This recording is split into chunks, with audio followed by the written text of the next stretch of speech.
Et bonjour à tous et bienvenue dans Critique biaisée, l'apéroco, la petite émission qui en moins de 5-10 minutes va vous donner envie de regarder ou pas des séries, des films, tout un tas de choses que vous pouvez trouver sur les internets. Et aujourd'hui autour de la table, comme à son habitude, il y a ce cher Olivier. Salut Olivier. Salut à tous. Et il y a Romain. Et bonjour.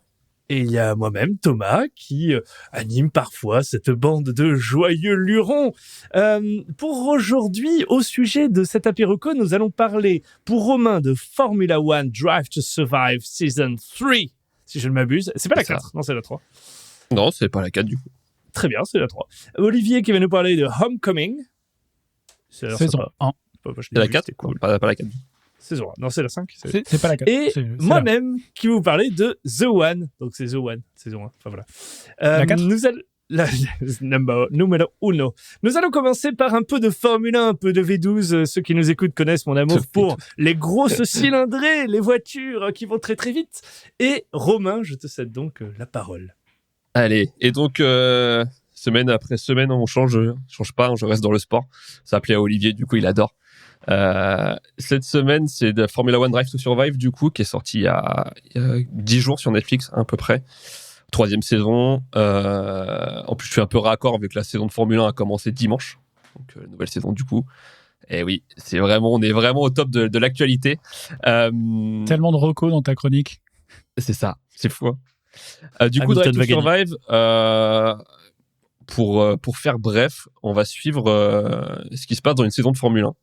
À l'intérieur, en fait. Donc, dans les paddocks, dans les écuries, toute cette petite machine, tout ce petit business qui est assez conséquent et beaucoup d'argent en jeu. On va surtout s'attacher aux émotions des pilotes, voir comment ça se passe dans une saison. En fait, ils ont des postes qui sont pas très stables. Ils peuvent vraiment disparaître d'une course à l'autre. C'est-à-dire que s'ils sont vraiment à chier, au bout de 3 courses, ça peut dégager. Il n'y a que très peu de pilotes qui sont très stables. Et on peut penser à Lewis Hamilton, par exemple, 7 fois champion du monde. Donc, des mecs ils sont sûrs de pas bouger. Mais ça peut être assez précaire. Donc, on va vraiment rentrer dans le fond du sujet. Vraiment suivre des pilotes dans leur vie de tous les jours. Dans leurs émotions, dans leur façon de gérer. Ils sont 2 dans une écurie, pour ceux qui ne connaissent pas, du coup. Dans chaque écurie, ils sont 2. Donc, ils ont un coéquipier, mais qui est aussi un adversaire au final. Donc, comment cette rivalité est gérée en interne, sans que ça déborde pour pas que ça nuise aux performances au final.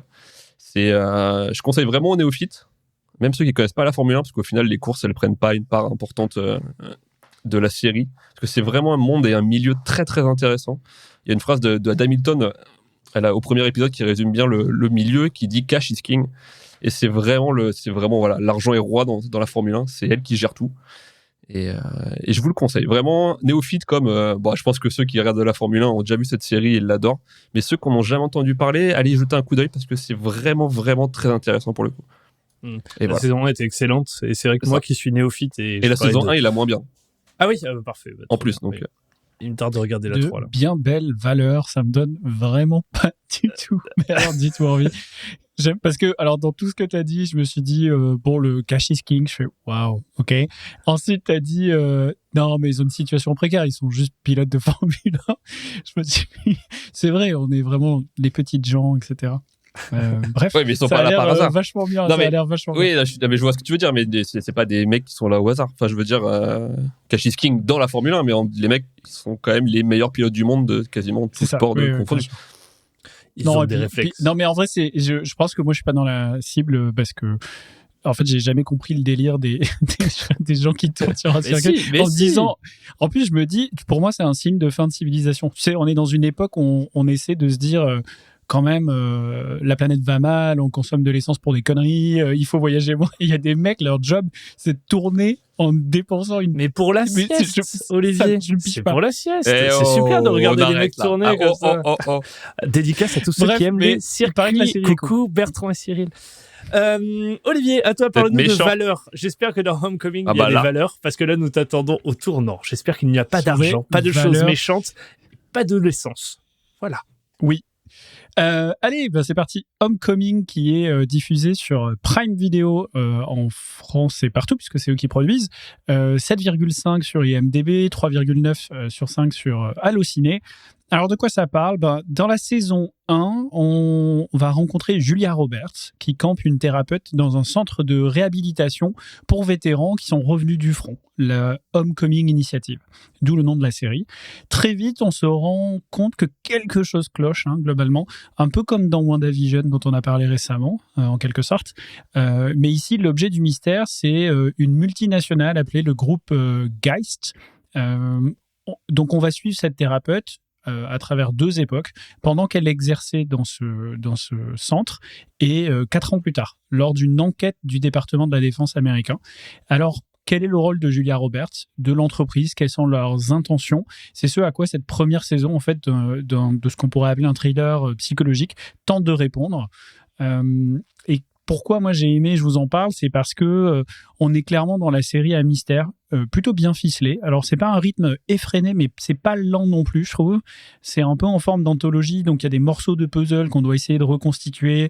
Le format reste super efficace parce que c'est des épisodes de 30 minutes en moyenne, donc ça se regarde vraiment super bien. Il y en a pas non plus des masses, je crois que c'est une dizaine d'épisodes de la saison 1 et 7 épisodes de la saison 2. La réalisation, elle est ouf. J'adore les musiques, la mise en scène et les scènes un peu post-génériques, si on peut dire. Bref, l'ambiance a vraiment quelque chose d'unique, je trouve, que j'ai rarement vu.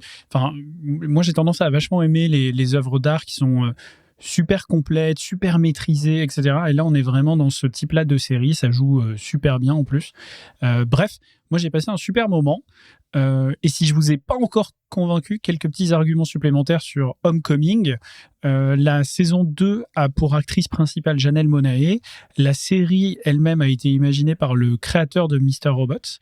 Et c'est en fait tiré d'un podcast de Gimlet.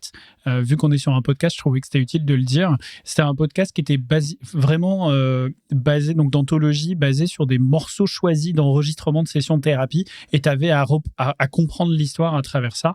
Donc ils s'en sont assez librement inspirés et ils ont créé cette série que je conseille donc.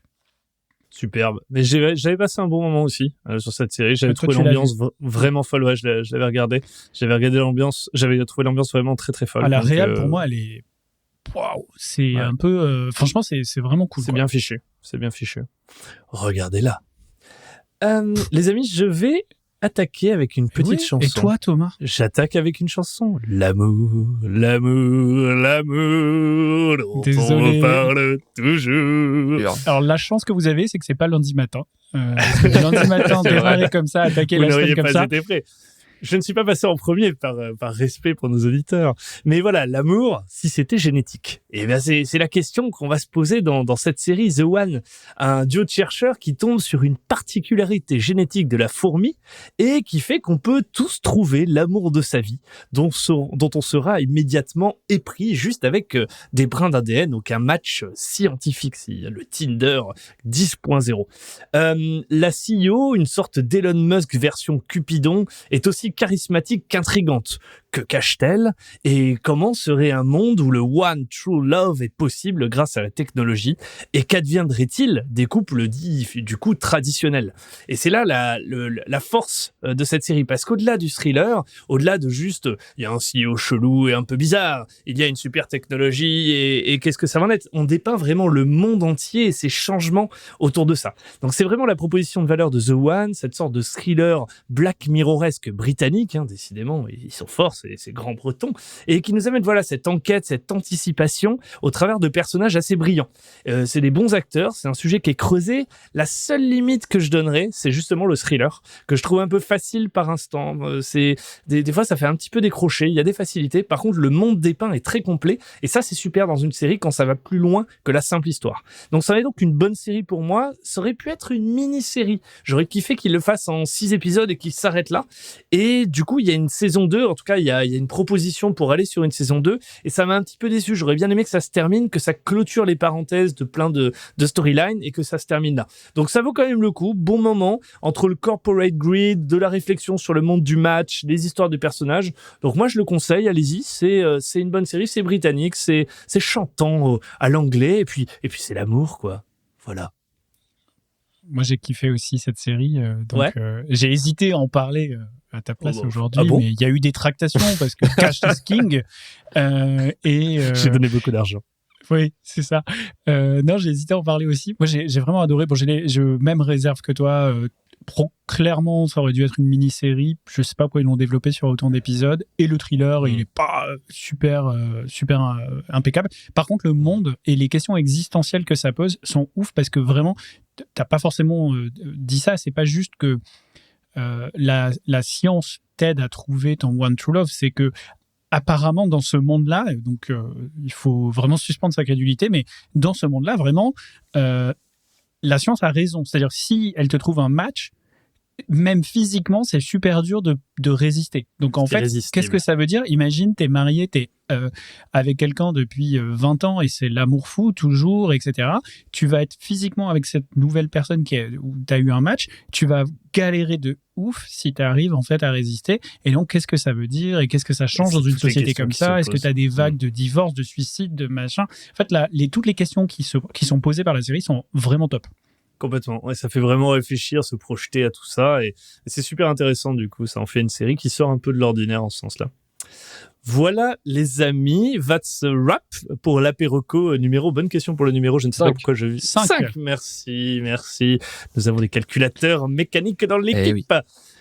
Merci à tous, chers auditeurs, qui êtes de plus en plus nombreux à nous suivre. N'hésitez pas à en parler autour de vous pour faire découvrir des séries, aller dans les détails, laissez des commentaires, postez sur Twitter, postez sur Instagram, aimez-nous et à la semaine prochaine. Non.